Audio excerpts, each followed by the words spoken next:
రామ్ హీరోగా నటించిన double smart cinema review విషయానికి వస్తే, ఇది పూరి జగన్నాథ్ అంతకుముందు తీసిన శంకర్కి సీక్వెల్ లాగా తీశారు.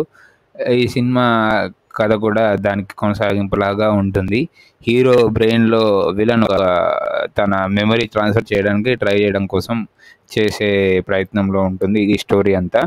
అయితే ఈ సినిమాలో ఇస్మార్ట్ శంకర్లో ఏదైతే హిట్ అయ్యాయో పాటలు, ఈ సినిమాలో పాటలు యావరేజ్గా ఉన్నాయి.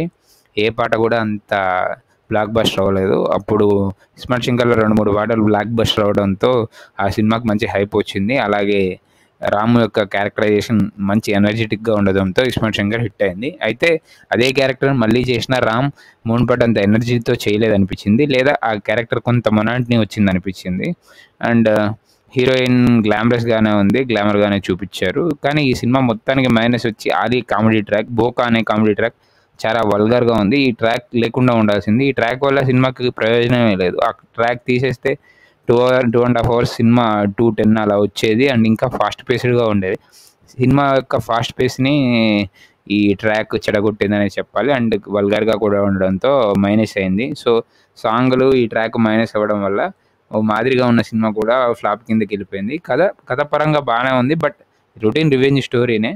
దీనికి కొంచెం సైంటిఫిక్ అదే మెమరీ ట్రాన్స్ఫర్ లాంటి పాయింట్ అద్దారు. మళ్ళీ క్లైమాక్స్లో 2-3 ట్విస్టులు కూడా పెట్టారు.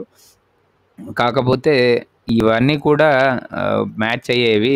ఆలీ ట్రాక్ తీసేసి ఈ సాంగ్స్ మీద కూడా కొంచెం దృష్టి పెట్టి ఎడిటింగ్ కూడా కొంచెం ప్రాపర్గా జరిగి ఉంటాయి. అండ్ 2.5 hours కాకుండా 2:05, 2:10లో అయిపోయి ఉండుంటే ఈ సినిమా కొంచెం బాగా వచ్చిండేది. సాంగ్స్ కొంచెం బాగుంటే బాగుండేది. బీజిఎం కూడా యావరేజ్గా ఉంది. సో ఓవరాల్గా అయితే బిలో యావరేజ్గా ఈ సినిమా అయిపోయింది. పూరి మళ్ళీ ఇస్మార్ట్ శంకర్ 2తో తన ఫామ్లోకి వస్తాడనుకుంటే మళ్ళీ ఫ్లాపే ఎదురొచ్చింది. చూడాలి మరి పూరి కంబ్యాక్ ఎలా ఇస్తారు.